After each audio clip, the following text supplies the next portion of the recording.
बंदी छोड़ सतगुरुओं के चरणों में नित्य दास का अनंतो कोट नमन बंदगी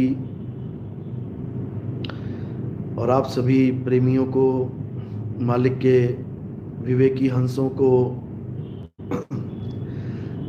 मेरी तरफ से बहुत बहुत प्रेम। थोड़ा गला खराब लेकिन सोचा कि आज बहुत इम्पोर्टेंट टॉपिक है और ये टॉपिक आज का नहीं है, ये कई सालों का है, क्योंकि बहुत से जिज्ञासु जीव, विवेकी हंस हमेशा ये सवाल पूछते आए हैं कि आप प्रचार कर रहे हैं, अच्छी बात है, लोग आपसे जुड़ रहे हैं, अच्छी बात है, हिंदुओं को जोड़ रहे हैं आप, मुसलमान भी जुड़ रहे हैं, ईसाई भी जुड़ रहे हैं, लेकिन आप कट्टर सिख को जोड़ के दिखाओ। बात होती भी रहती है, ऐसा बिल्कुल नहीं है कि कोई सिख हमसे नहीं जुड़ा है, बहुत से सिख जुड़े हैं, बहुत से। यहाँ तक कि गुरुद्वारे के जो पाठी थे वो भी हमसे जुड़े हैं, उन्होंने भी दीक्षा ली है, इसमें कोई अचरज वाली बात नहीं है। और मैं हमेशा से कहता हूं कि सभी निठौर, अगर कोई भी आपको कुछ भी ज्ञान समझाता है तो उस ज्ञान को आप परखो, जानो, और अगर आपके मतलब का है तो उसको ले लो। इसमें कोई बंधन नहीं होना चाहिए कि मैं नितिन दास का चेला हूं, मैं रामपाल का चेला हूं, मैं राधा स्वामी का चेला हूं, मैं इसका चेला हूं, मैं उसका चेला हूं। कभी जो आगे का ज्ञान खोजना चाहता हम उसका कभी विरोध नहीं करते, समझो। ये साफ चल रही है, साफ चल रही है, आवाज आ रही है मेरी? यस लिखिए।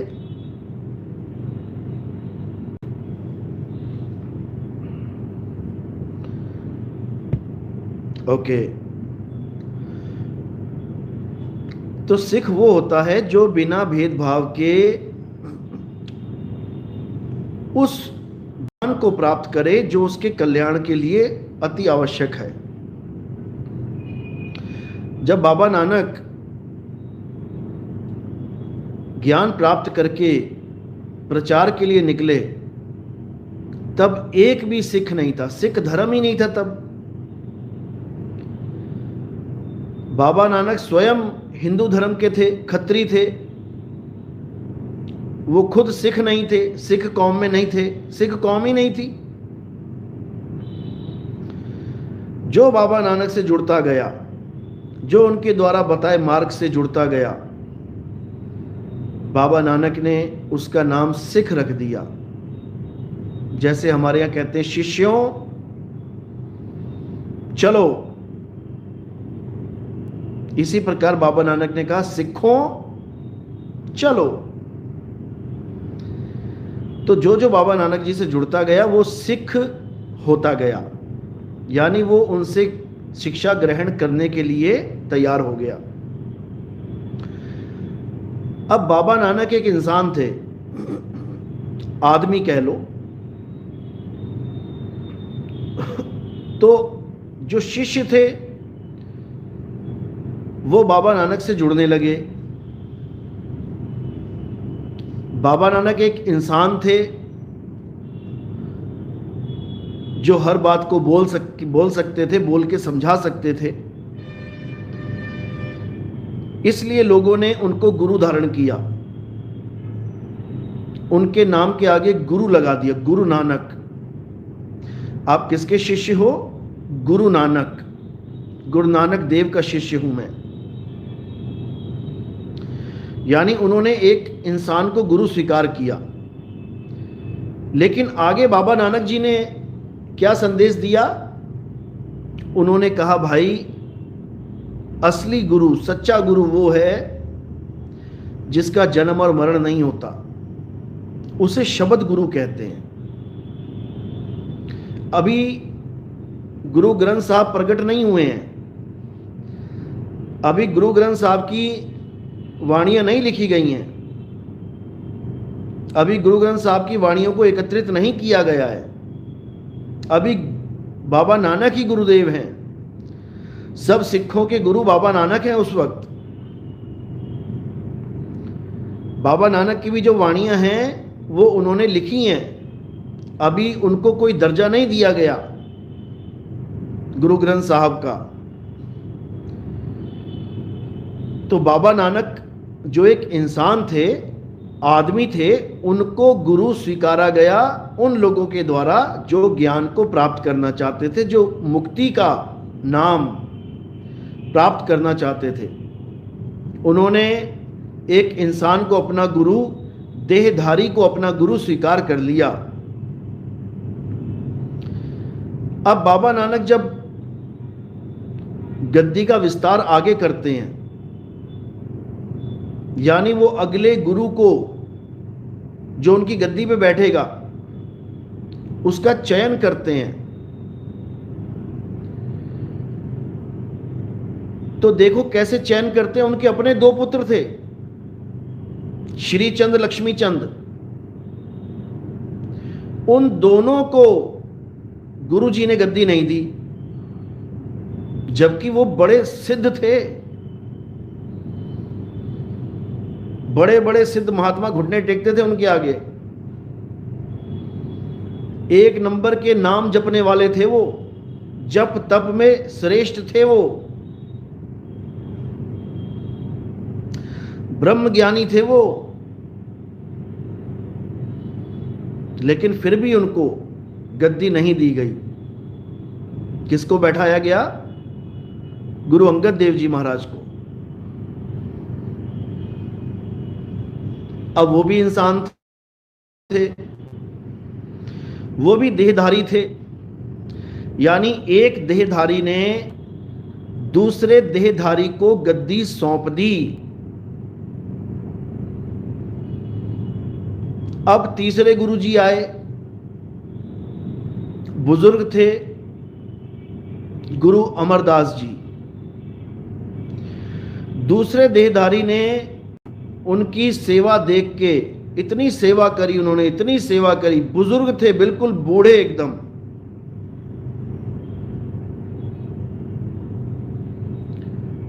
उनको गद्दी दे दी, वो भी देहधारी थे। करते करते करते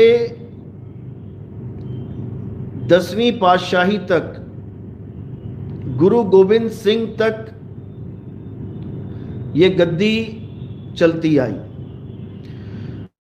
गुरु गोविंद सिंह जी भी देहधारी थे, उनका भी शरीर था, और उनका गुरु भी देहधारी था, 9वीं पातशाही,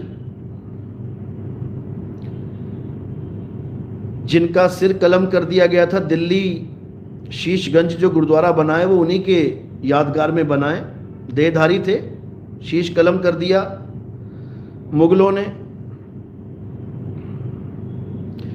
अब 10वीं पातशाही जो गुरु गोविंद सिंह थे, उनकी जंग हो गई मुगलों के साथ, भयंकर। राजपाट छोड़ के जंगलों में भी जाना पड़ गया। 4 दिल के टुकड़े थे उनके बच्चे, वो भी शहीद हो गए।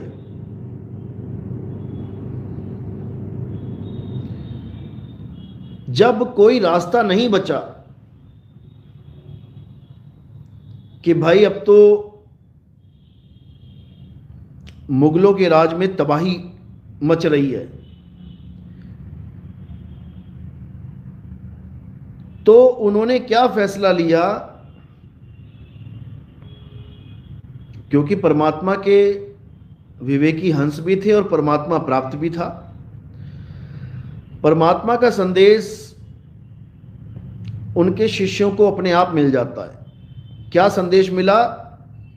कहते हैं, आज्ञा भई अकाल की, तभी चलायो पंथ, और सब सिखन को हुक्म है, गुरु मान्यो ग्रंथ। इतनी लाइन सबने सुनी है। इतनी लाइन आपको कोई ना कोई मिल जाएगा जो गुरु ग्रंथ साहब का प्रेमी है वो बता देगा कि भाई हम देहधारी गुरु को नहीं मानते, हम गुरु ग्रंथ साहब को गुरु मानते हैं। लेकिन इससे आगे की लाइन बताने वाले बहुत कम हैं। इतना तो बता देंगे कि हमारा पीछा गुरु देही गुरुओं से छुड़वा दिया गया। आवाज आ रही है मेरी? यस लिखिए अगर आवाज आ रही है साफ।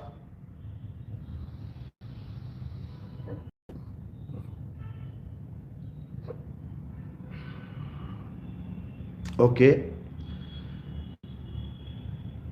तो बहुत से लोग ये कहते हैं कि देहधारी गुरु धारण करने की जरूरत ही नहीं है। देहधारी गुरु हम धारण ही नहीं कर सकते। क्यों? क्योंकि 10वीं पातशाही ने मना कर दिया कि देहधारी गुरु धारण नहीं करना है।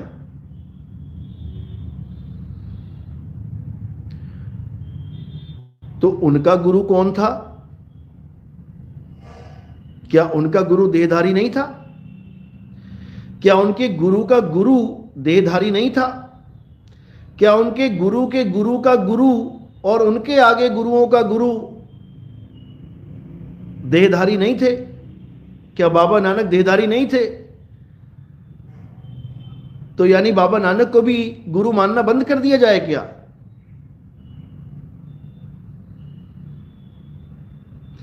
क्या 10 पातशाहियों को गुरु मानना बंद कर दें?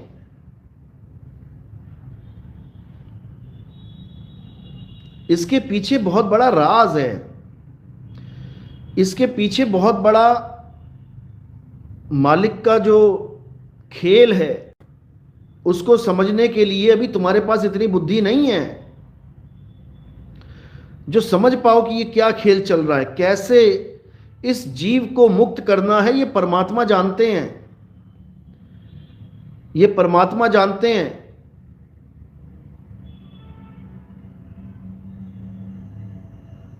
समझो,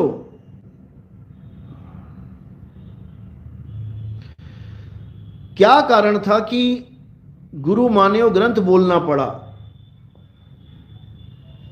जब उनको गद्दी मिली तब क्यों नहीं बोला कि मुझे गुरु मत मानो, मैं देहधारी हूं? तब उन्होंने गद्दी स्वीकार ही क्यों करी? कह देते नहीं, ग्रंथ तो आ ही चुका था,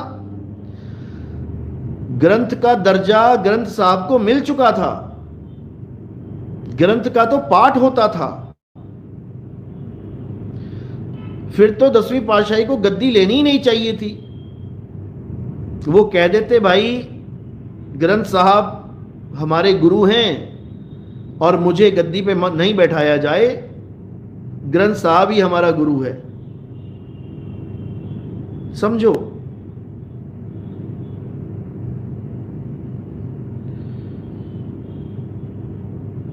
ये वो मजबूरी है जहां उन्हें बोलना पड़ा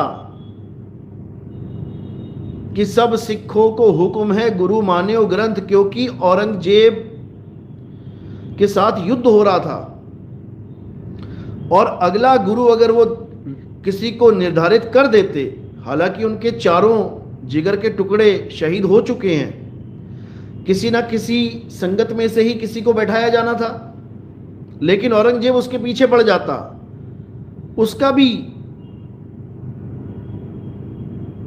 कत्ल करने की पूरी कोशिश की जाती और तबाही मचती। इसलिए परमात्मा की तरफ से संदेश आया इस वाणी का, क्योंकि वाणी परमात्मा से ही आती है। क्या वाणी उतरी कि आज्ञा भई अकाल की तभी चलायो पंथ, जबकि अकाल की आज्ञा तो पहले से चल रही है। बाबा नानक भी तो अकाल की आज्ञा से ही आ रहे हैं। लेकिन अगर अकाल की आज्ञा ना होती कि आगे गुरु देही गुरु को बैठाना है, तो गुरु नानक देव वहीं पे खत्म कर देते गुरुवाई और आगे किसी देहधारी गुरु को नहीं बैठने देते। यानी बाबा नानक के टाइम में ये अकाल की आज्ञा नहीं हुई थी। बाबा नानक के टाइम में अकाल की ये आज्ञा नहीं थी कि गुरु ग्रंथ को माना जाए, इसीलिए तो उन्होंने आगे गुरुवाई चलाई, उन्होंने देहधारी गुरुओं को गद्दी पे बैठाया। लेकिन उनको पता था कि एक समय ऐसा आएगा जब त्राहिमाम हो रहा होगा भारत में, क्योंकि ये संत लोग जानी जान होते हैं। परमात्मा इनको हर वो इंफॉर्मेशन दे देता है जो काल भगवान ने भविष्य में छुपा के रखी है। परमात्मा की दया से इनको सारी इंफॉर्मेशन मिलती रहती है कि क्या होना है, क्या होगा, सब कुछ मालिक की दया से इनको प्राप्त होता है। करे करावे आप पे आप, मानस के नहीं कुछ भी हाथ। परमात्मा सारा संदेश पहुंचा देते हैं अपने भक्तों के पास। बाबा नानक को भी पता था कि एक समय आएगा जब इस गद्दी पे किसी देहधारी को नहीं बैठाया जाएगा, ग्रंथ को बैठाया जाएगा।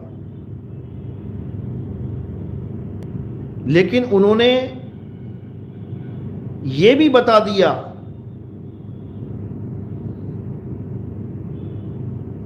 कि आगे फिर कोई देहधारी इस ज्ञान का उजागर करने आएगा। अपनी ही वाणी में बोला है उन्होंने, और वो वाणी उनकी भी नहीं है, ये परमात्मा की वाणी है। पूरे ग्रंथ साहब में सब संतों ने परमात्मा की महिमा गाई है अपने शब्दों में। कहे रविदास, कहे कबीर, और भी जो संत है अपनी छाप लगा के गाते हैं। लेकिन नानक साहब ने क्या बोल दिया? उन्होंने अपनी वाणी में बोला कि ये मैं नहीं बोल रहा हूं, कोई गलती से मेरी वाणी मत समझ लेना इसको कि कहे नानक, बिल्कुल नहीं। उन्होंने शुरुआत में ही क्लियर कर दिया। अंग नंबर 722 में जब आप देखेंगे गुरु ग्रंथ साहब में, उन्होंने क्या वाणी बोली? जैसी में आवे खसम की वाणी, और तैसा करी बयान वे लालो। कहते हैं जैसी में आवे खसम की वाणी, कि अब जो मैं बोलने जा रहा हूं ये खसम की वाणी निकल रही है, ये भविष्यवाणी निकल रही है, ये भविष्य का हाल बता रही है। जैसा मैं बोल रहा हूं वैसा लिख, वैसा बयान कर।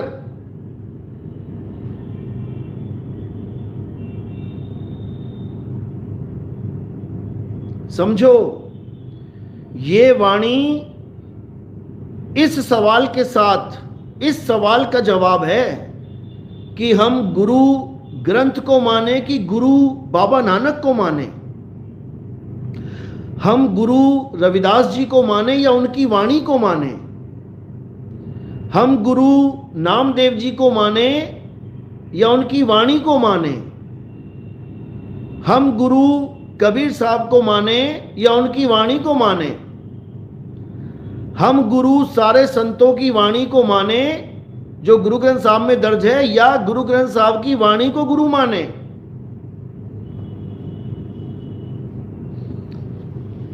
इस वाणी में उसका आंसर छुपा है। और आज्ञा भई अकाल की, पहले पूरी आज्ञा समझ लो कि क्या भई है। आधा अधूरा ज्ञान नुकसान कर देता है। अभिमन्यु को था अधूरा ज्ञान, अपना नुकसान करा बैठा, जबकि उसके पास मौका था। जो बात उसने गर्भ में सुनी थी, आधी बात सुन के उसकी मां को नींद आ गई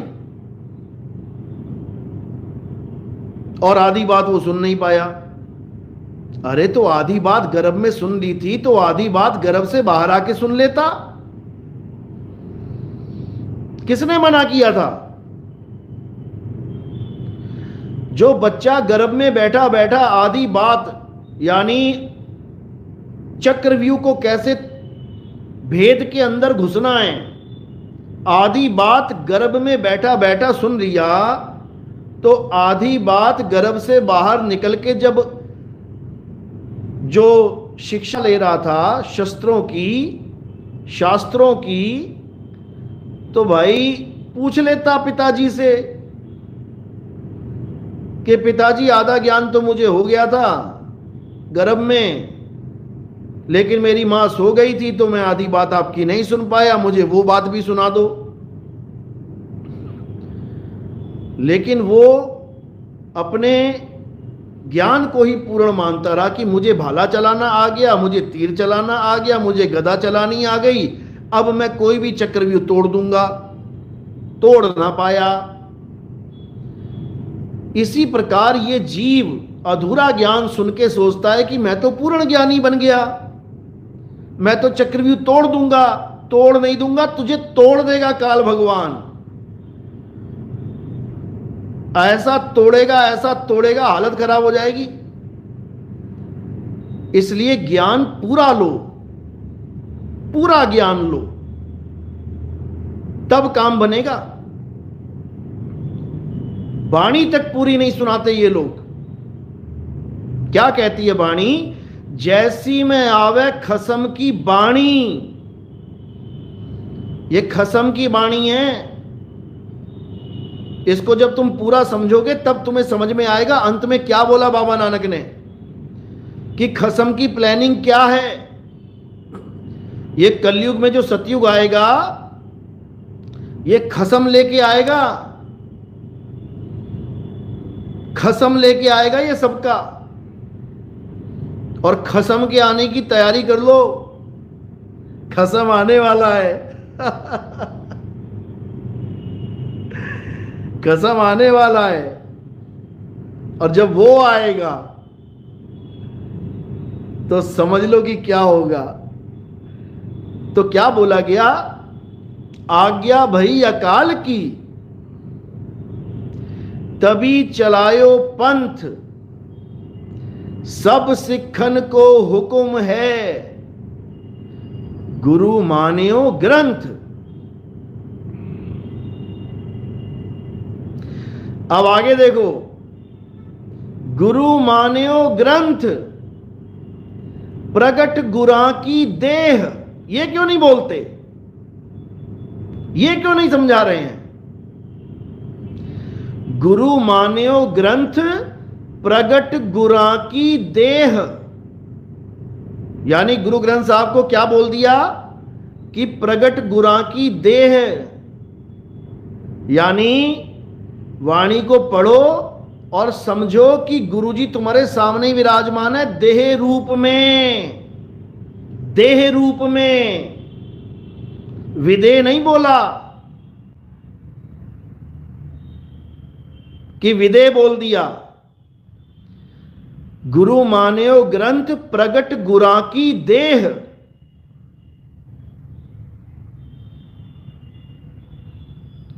समझो।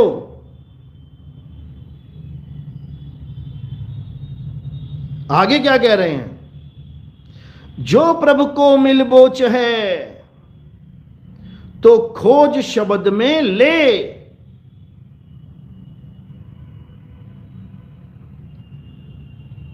कहानी फिर शब्द पे आ गई है। अब शब्द कौन सा, कहां खोजूं?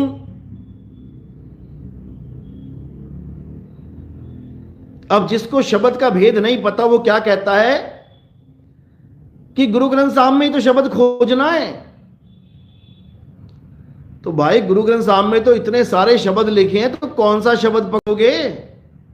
उसमें एक ओंकार भी लिखा है, उसमें सतनाम भी लिखा है, उसमें वाहे गुरु भी लिखा है, उसमें राम भी लिखा है, उसमें कृष्ण भी लिखा है, उसमें आत्मा, परमात्मा, जीव, शिव, पीव सब कुछ लिखा है। परमेश्वर लिखा है, महाप्रभु लिखा है, ईश्वर लिखा है, मुरारी लिखा है, केशव लिखा है। कौन सा शब्द पकड़ोगे? अरे गुरु ग्रंथ साहब में तो ये लिखा है 52 अक्षर लोक त्रय, सब कुछ इन्हीं माही, ये अक्षर खिर जाएंगे, वो अक्षर इनमें नाही। गुरु ग्रंथ साहब में जो अक्षर लिखे गए हैं ये 52 अक्षर हैं सब। और वाणी कह रही है कबीर साहब की कि वो अक्षर इनमें नाही, यानी 52 अक्षरों के द्वारा जितने भी ग्रंथ बनाए गए हैं वो परमात्मा का सच्चा नाम 52 अक्षरों में नहीं आता। तो बताओ कहां खोजोगे?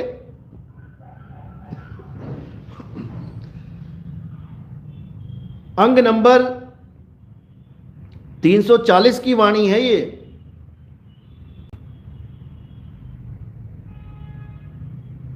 और 336 पे क्या कह रहे हैं? अंग नंबर 336, 52 अक्षर जोरे आन,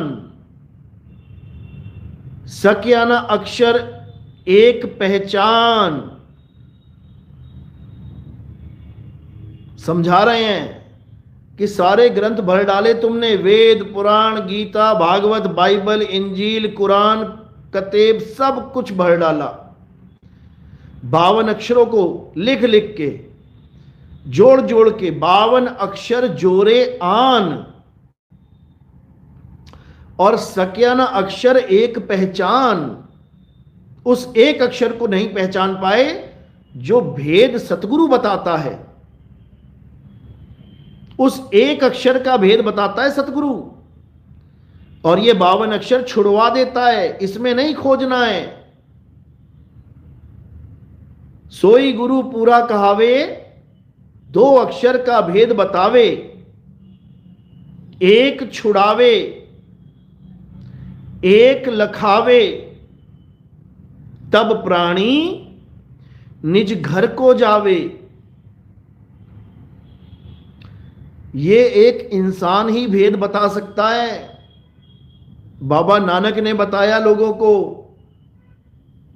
कबीर साहब ने बताया, रविदास जी महाराज ने बताया, नामदेव जी ने बताया, संतों ने बताया। लेकिन एक मजबूरी थी, क्योंकि अगर आगे किसी इंसान को गुरु बनाया जाता, उस जमाने में तो जंग तो हो ही रही थी, उसके पीछे पड़ जाता ये औरंगजेब। इसलिए और जान माल की हानि ना हो, इसलिए परमात्मा का हुक्म आया कि ग्रंथ को गुरु धारण करवाओ, ग्रंथ को गुरु बना दो। अब जो भी गुरु धारण करेगा वो ग्रंथ साहब को धारण करेगा, इसलिए बोला गया। लेकिन ग्रंथ साहब को प्रगट गुरा की देह ये मान के पढ़ना है कि मैं कबीर साहब के सामने बैठ के, कबीर साहब के सामने बैठ के ये वाणी श्रवण कर रहा हूं। रविदास जी की वाणी है तो मैं रविदास जी के सामने बैठ के ये वाणी श्रवण कर रहा हूं, क्योंकि प्रगट गुरा की देह। समझो,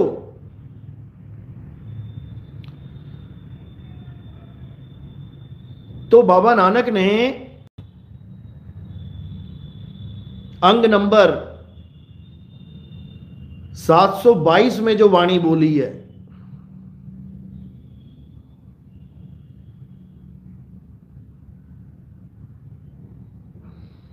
हाँ मुझे पता है कि बाबा नानक जी की, चारों पातशाहियों की और 5वीं पातशाही की, इनकी वाणियां, 9वीं पातशाही की भी शायद वाणी है उसमें। बाबा जो गुरु गोविंद सिंह जी हैं उनकी वाणी इसमें नहीं है, उनका अलग ग्रंथ है, दसम ग्रंथ। उन्होंने तो अपनी वाणी भी दर्ज नहीं करी इसमें। करने को नहीं कर सकते थे क्या? कर सकते थे, लेकिन उन्होंने अपनी वाणी दर्ज नहीं करी। उन्होंने अलग ग्रंथ लिखा है, दसम ग्रंथ, जिसमें निकलंक अवतार, कल्कि अवतार का जिक्र आता है। उसके बारे में भी बात करेंगे, आज वो विषय नहीं है। उसके बारे में पूरा डिटेल में जाएंगे, उन्होंने क्या क्या बोला है कल्कि अवतार के लिए, और सब सिखों को बोला है कि वो अवतार होगा, होगा और होके रहेगा, और उसके आने का मकसद केवल यही होगा कि सत्य का परचम लहराना, कलयुग में सतयुग लाना, इस पूरी दुनिया में खालसा राज को कायम करना, सबको खालिस बना देना। यह कल्कि अवतार के बारे में 10वीं पातशाही ने अपने ग्रंथ में विस्तार से लिखा हुआ है।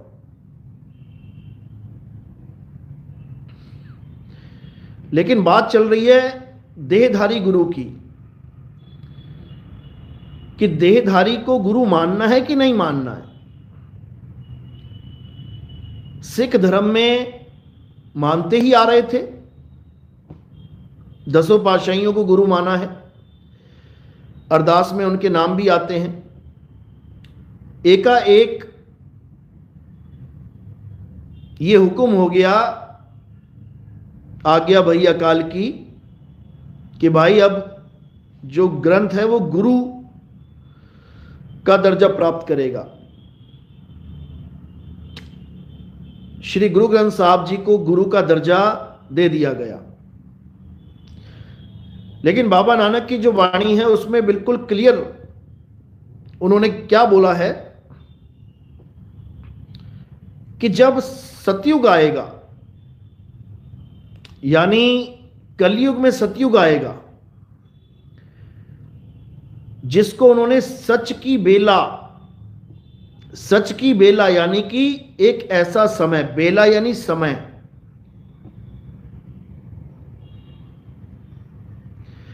कि एक ऐसा समय आएगा, सच की बेला आएगी, जब एक देहधारी और आएगा।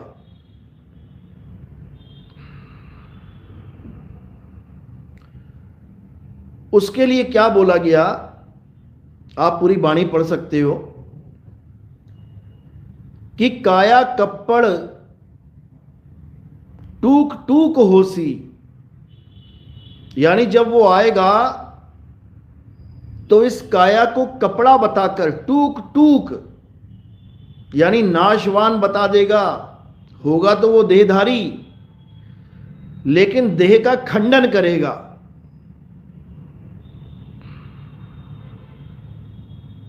समझो, काया कप्पड़ टूक टूक होसी, हिंदुस्तान समालसी बोला,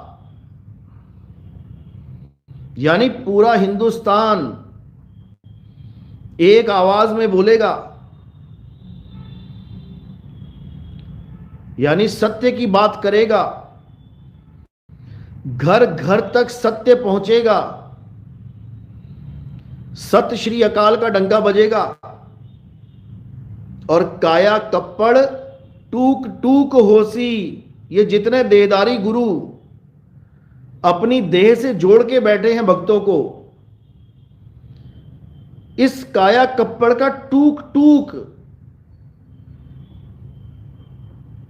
यानी इसका खात्मा हो जाएगा, देह का खात्मा कर दिया जाएगा। काया कप्पड़ टूक टूक होसी, हिंदुस्तान समालसी बोला, यानी वो हिंदुस्तान में ही होगा। कलयुग में सतयुग जो आएगा उसकी शुरुआत हिंदुस्तान में ही होगी, जिसको मुसलमान फकीर जिसको हदीसों में मोहम्मद साहब बयान करते हैं, अरब देश में खड़े होकर भी पूरब दिशा में, मशरक दिशा में, हिंदुस्तान की तरफ देखते हुए घंटों घंटों खड़े रहते थे। कोई उनसे पूछता था कि आप पूरब दिशा की तरफ क्या देखते रहते हो, तो वो कहते थे कि मुझे पूरब दिशा से खुशबू आती है। ऐसी खुशबू आती है कि क्या बताएं। अमन की खुशबू आती है, प्रेम की खुशबू आती है, शांति की खुशबू आती है।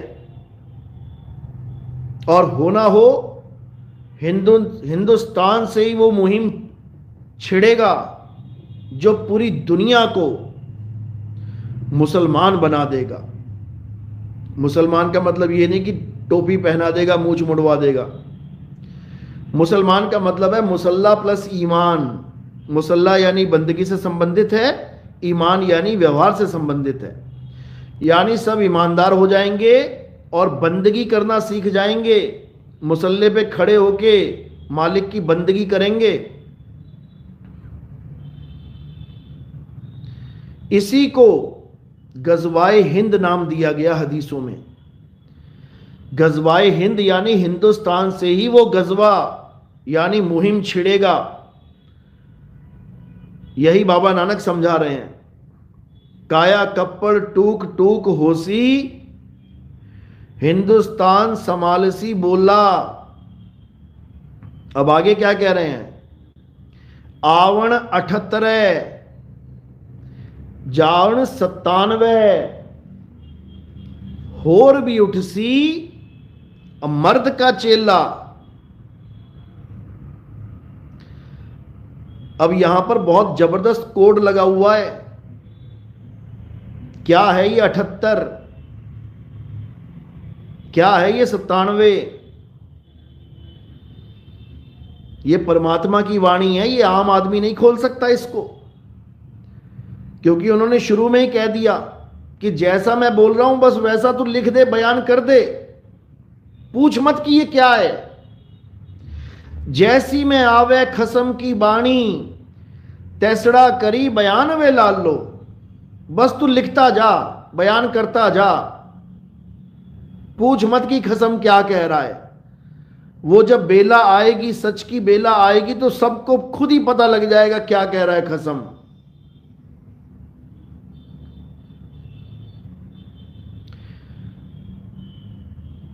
तो आगे क्या कहते हैं?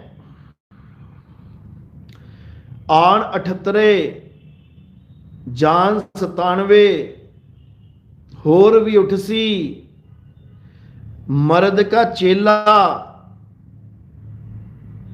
सच की बाणी नानक आखे।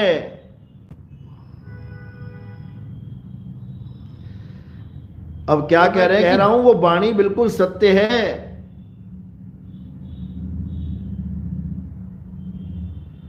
ये सत्य की वाणी है, ये झूठ नहीं बोल रहा हूं मैं।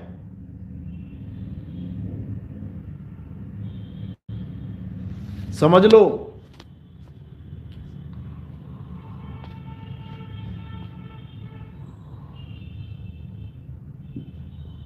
तो क्या कह रहे हैं?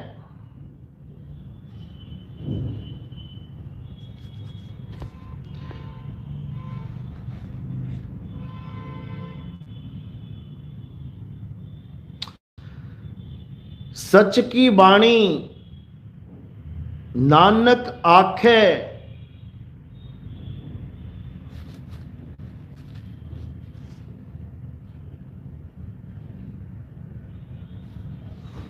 हाँ जी, बिल्कुल प्रूफ मिलेगा आपको। मैं अभी शॉर्ट में ये वाणी डाल दूंगा, आप इसको देख सकेंगे। राजू दास,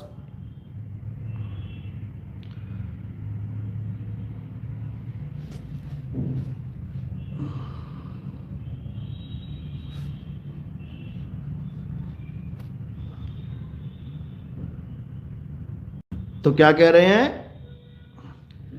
सच की वाणी नानक आखे। आखे मतलब बोलना। पंजाबी में कहते हैं वो मैं कदा आख रहा तेनों, सुनता ही नहीं है। आखना मतलब बोलना। सच की वाणी, सच यानी परमात्मा। परमात्मा मुझसे बुलवा रहे हैं। सच की वाणी नानक आखे, यानी परमात्मा जो मुझसे कहलवाना चाह रहे हैं मैं वो कह रहा हूं। ये आवन 78 जान 97 ये परमात्मा बुलवा रहे हैं मुझसे। तू लिखता जा बस।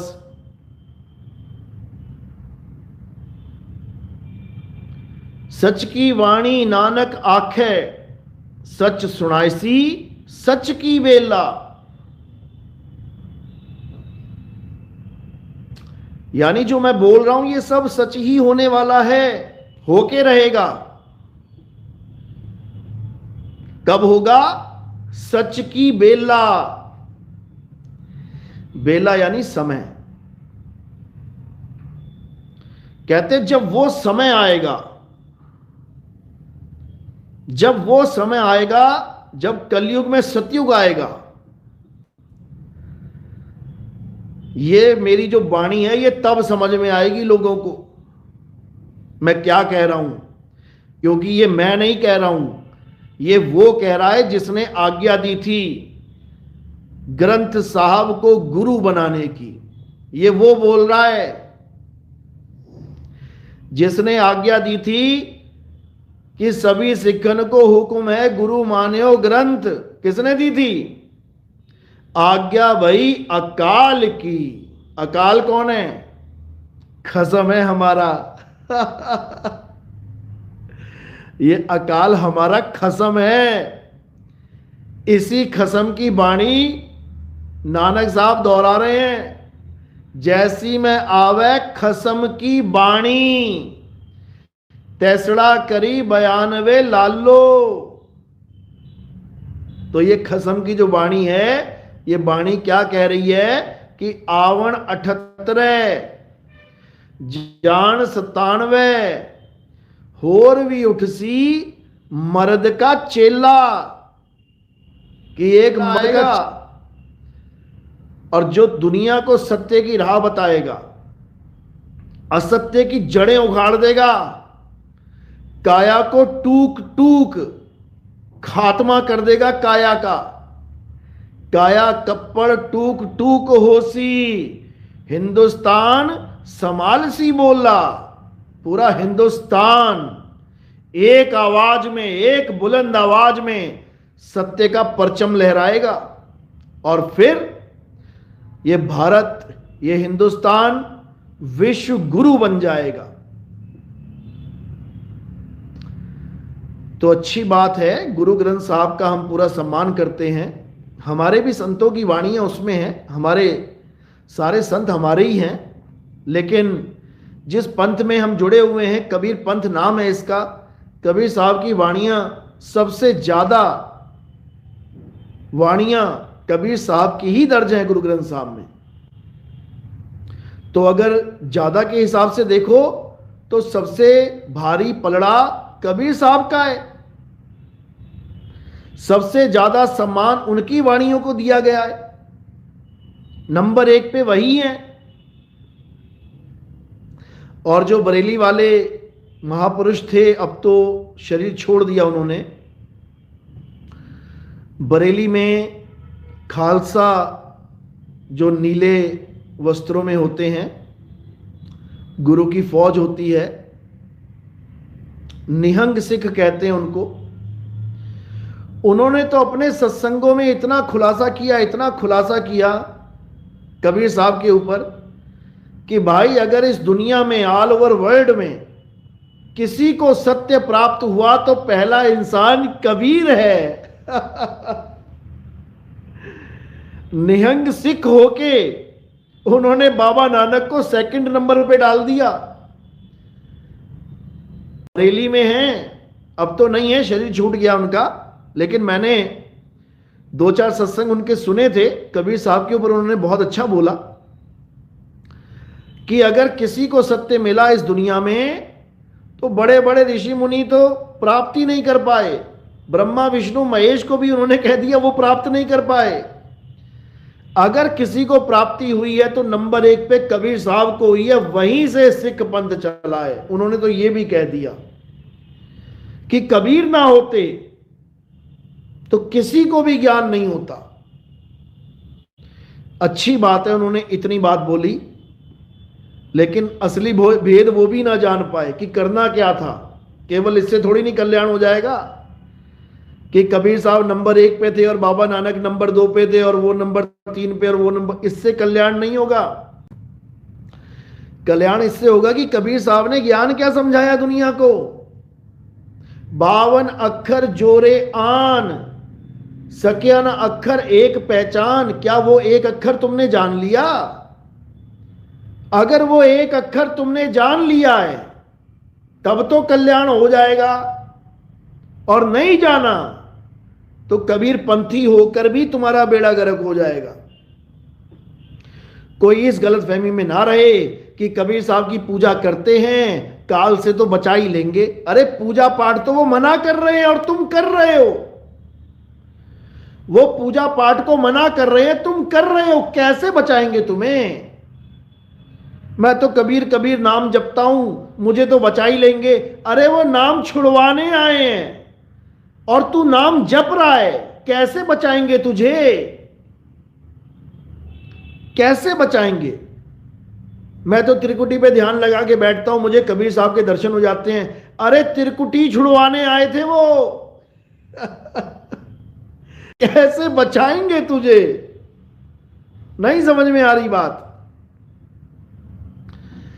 मोको कहां ढूंढे रे बंदे, मैं तो तेरे पास में। ना मैं जप में ना मैं तप में, ये जप तप छोड़ दो, ये सारे जप छोड़ दो। हिंदू राम राम जपना छोड़ दे, मुसलमान अल्लाह अल्लाह जपना छोड़ दे, सिख भाई वाहिगुरु वाहिगुरु जपना छोड़ दे, ईसाई हालेलुया हालेलुया करना छोड़ दे, सारे नाम जाप छोड़ दे, कबीर पंथी कबीर कबीर जपना छोड़ दे, सतनाम सतनाम जपना छोड़ दे, तब तुम्हारा कल्याण होगा गुरु के द्वारा। नहीं तो नहीं हो सकता, बर्बाद हो जाओगे।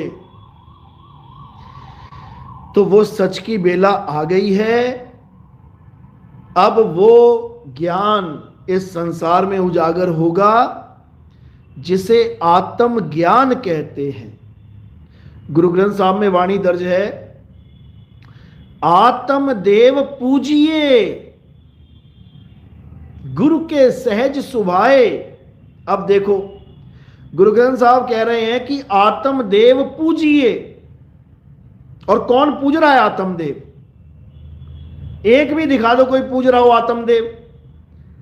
मंत्र जप लेंगे, वाहिगुरु वाहिगुरु वाहिगुरु, पूजा पाठ कर लेंगे, तलवारों की पूजा हो गई, भालों की पूजा हो गई, शस्त्रों अस्त्रों की पूजा हो गई, अच्छी बात है। पूरा गुरु ग्रंथ साहब पढ़ लेंगे, जप लेंगे, वाणियां याद कर लेंगे, लंगर लगा के पूरा सेवा सत्कार कर लेंगे, गुरुद्वारों को चमका देंगे, दूध से नहला देंगे, अच्छी बात है। लेकिन आत्मदेव पूजिए, ये कहां चला गया? ये कैसे करेंगे? राम को ढूंढना है और आत्मा को नहीं जान पा रहे हैं, तो कहां ढूंढेंगे? आत्मा में ही राम छुपा है। गुरु ग्रंथ साहब की वाणी है, आत्म में राम, राम में ही आत्म, चीनस गुरमुख विचारे। आत्मा में राम है, प्रभु आत्मा में है, लेकिन आत्मा का भेद बताने वाला कोई गुरु नहीं मिल रहा है। दिक्कत यह है। मंत्र जपाने वाले मिल रहे हैं, पूजा पाठ कराने वाले मिल रहे हैं, राधे राधे राम राम वाहेगुरु वाहेगुरु करवाने वाले मिल रहे हैं, तीर्थों में स्नान कराने वाले मिल रहे हैं, पर्वतों के चक्कर लगवाने वाले मिल रहे हैं, जब तब पूजा पाठ व्रत नित्य नेम कराने वाले मिल रहे हैं, लेकिन आत्म ज्ञान देने वाले नहीं मिल रहे हैं। ध्यान कराने वाले मिल रहे हैं, त्रिकुटी में ध्यान कर ले, इंगला पिंगला में ध्यान कर ले, श्वासों में ध्यान कर ले, नाभि में ध्यान कर ले, हृदय में ध्यान कर ले, ध्यान ही करता करता मर जा।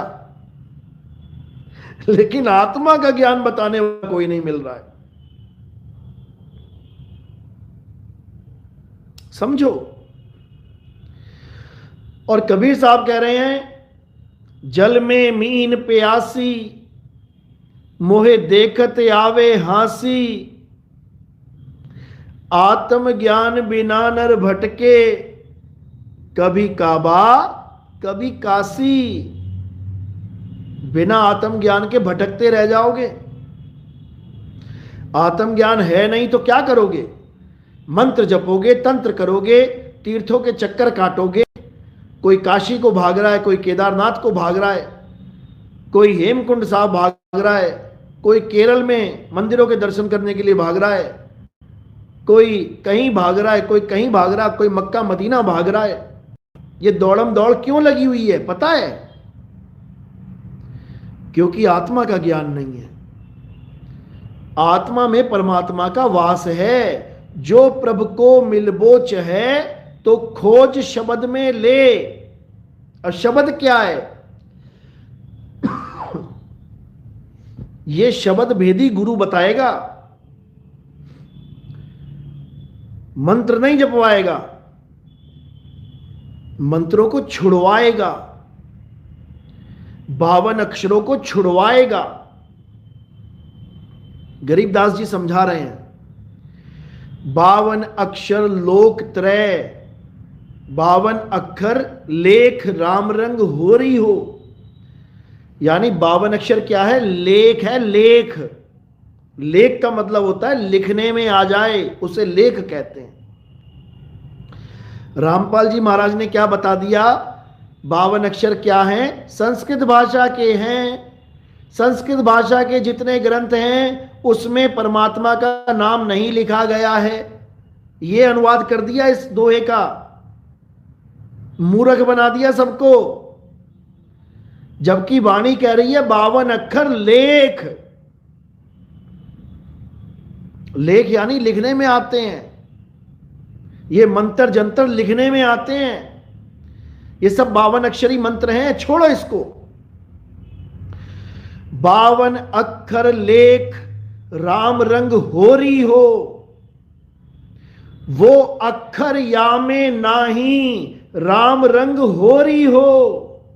कर दिया खात्मा 52 अक्षरों का। क्योंकि ये लेख में आते हैं और परमात्मा का नाम अलेख है। अलेख वो लिखने में नहीं आता, वो बोलने में नहीं आता, वो पढ़ने में नहीं आता। 52 अक्षर लेख राम रंग होरी हो, वो अक्षर या में नाही राम रंग होरी हो। कागज कलम कलेस, कागज कलम कलेस यानी कागज और कलम से लिखने वाले सारे नाम तेरे जीवन के लिए कलेस है। कलेस समझो। कागज कलम कलेस, जबकि कागज और कलम से ही सारी वाणी लिखी है उन्होंने। जो ये 50-50 हजार रुपया लेके वाणी का पाठ कर रहे हो, ये कागज और कलम से लिखी गई है। कलेस है ये।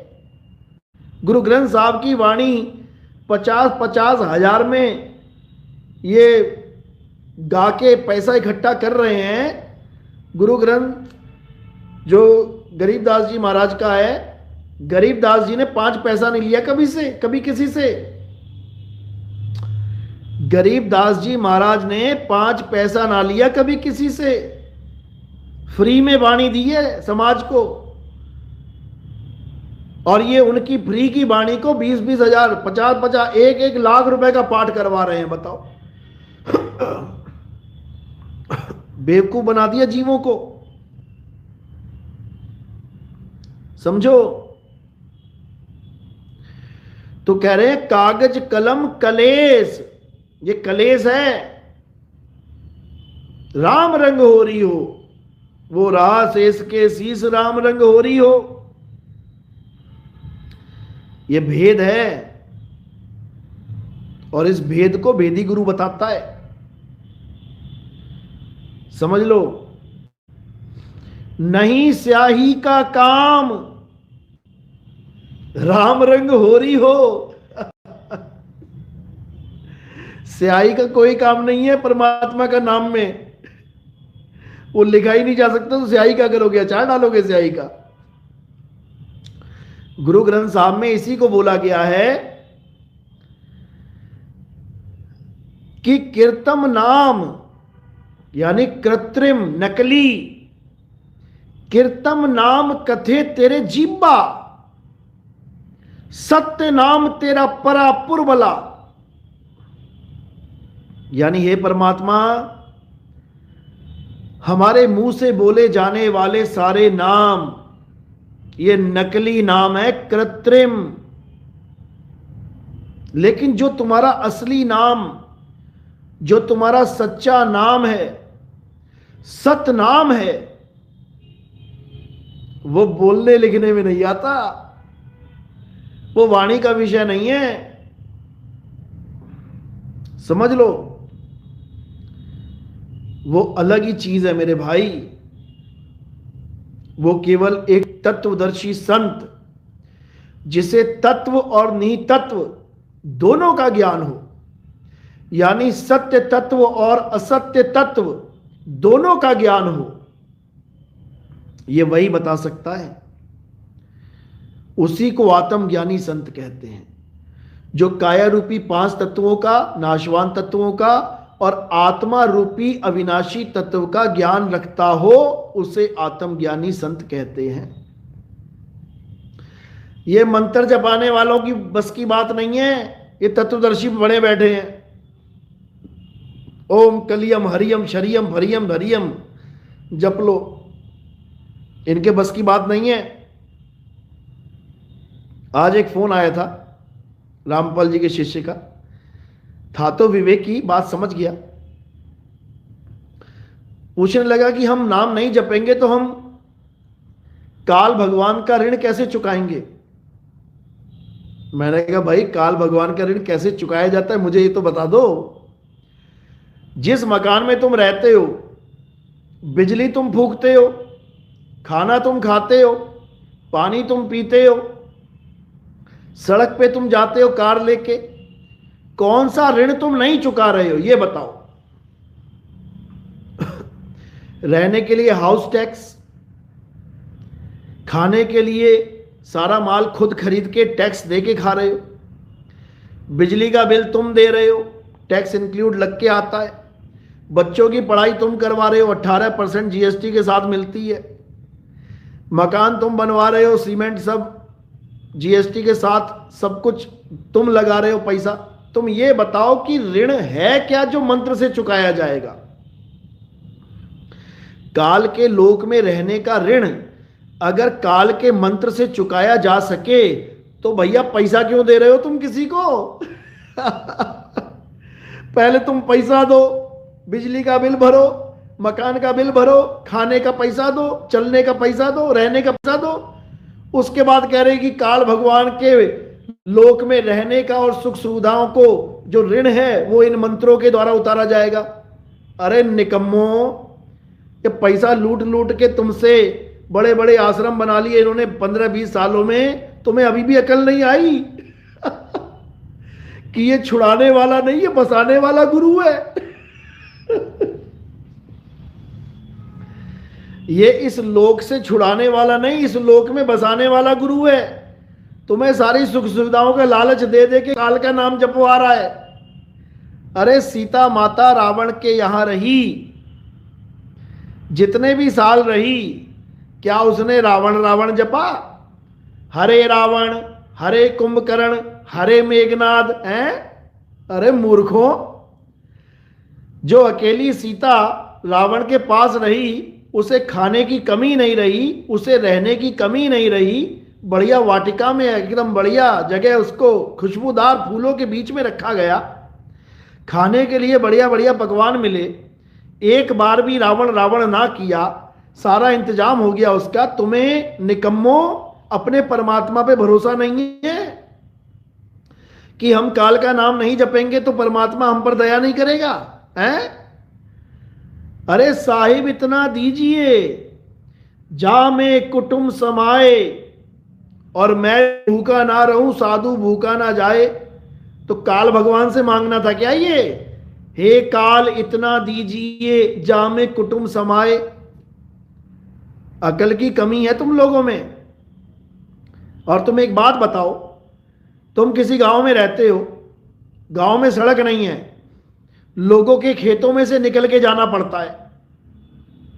सड़क तो चलो अब बन गई है, पहले लोग खेतों में मकान बना लेते थे और जो खेतों की पगडंडियां हैं उस पे चल के पूरा गांव क्रॉस हो जाता था। आज भी ऐसे कई मकान हैं जहां तक पहुंचने के लिए लोगों के खेतों में बनी पगडंडियों से निकल के जाना पड़ता है।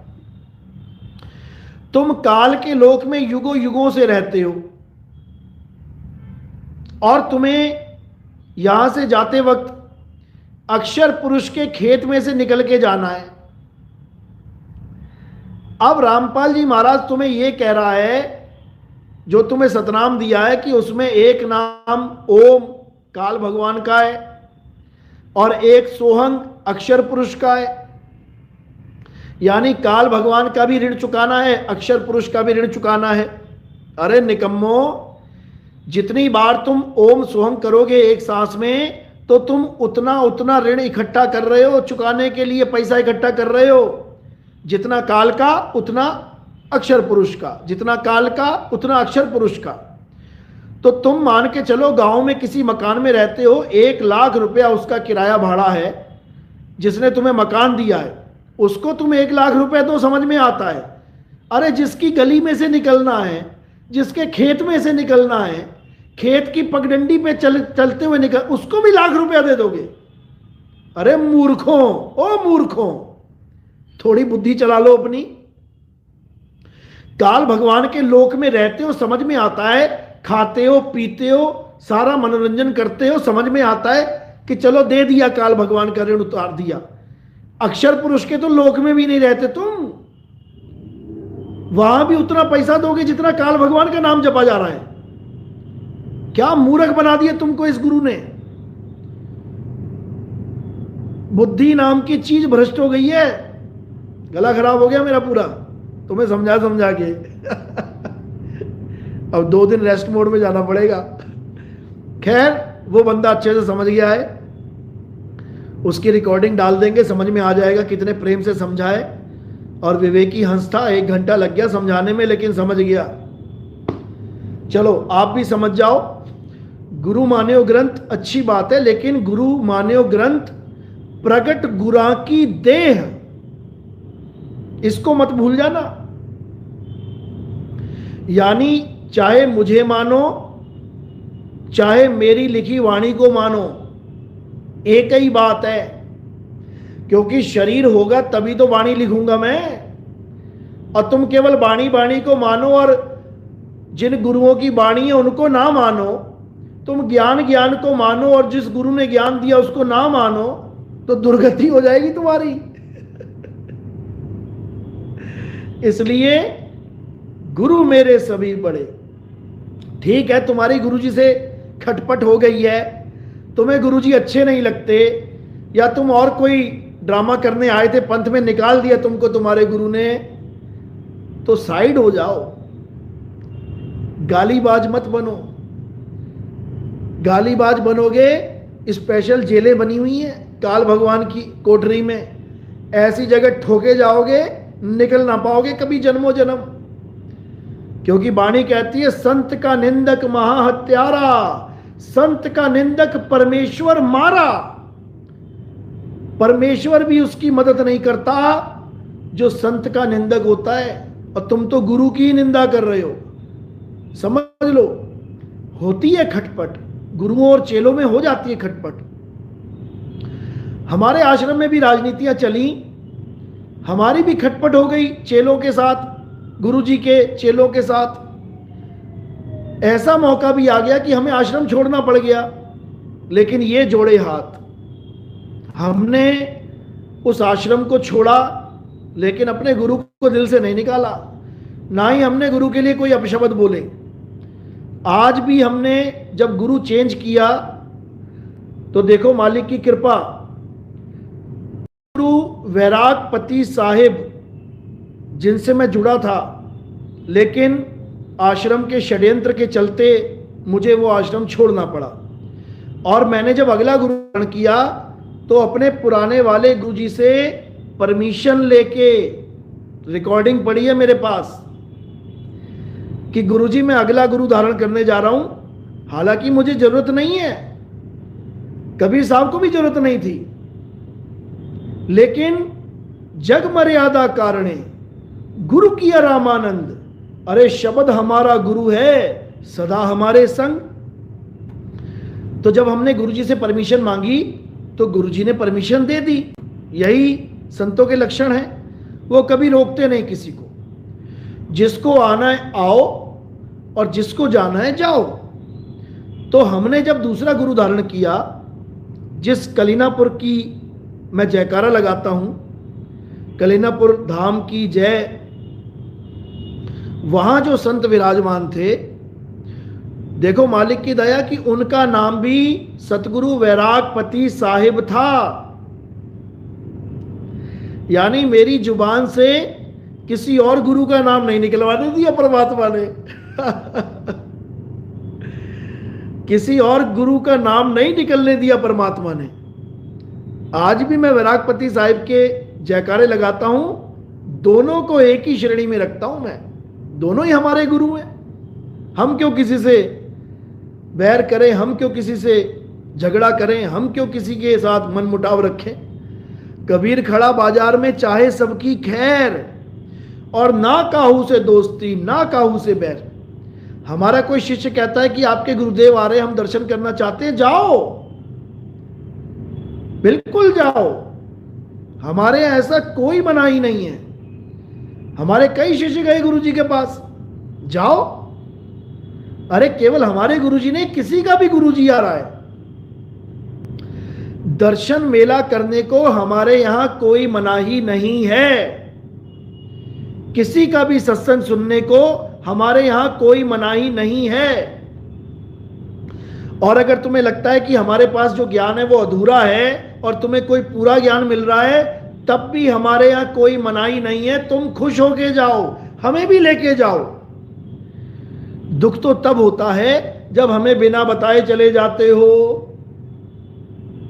बहुत बढ़िया।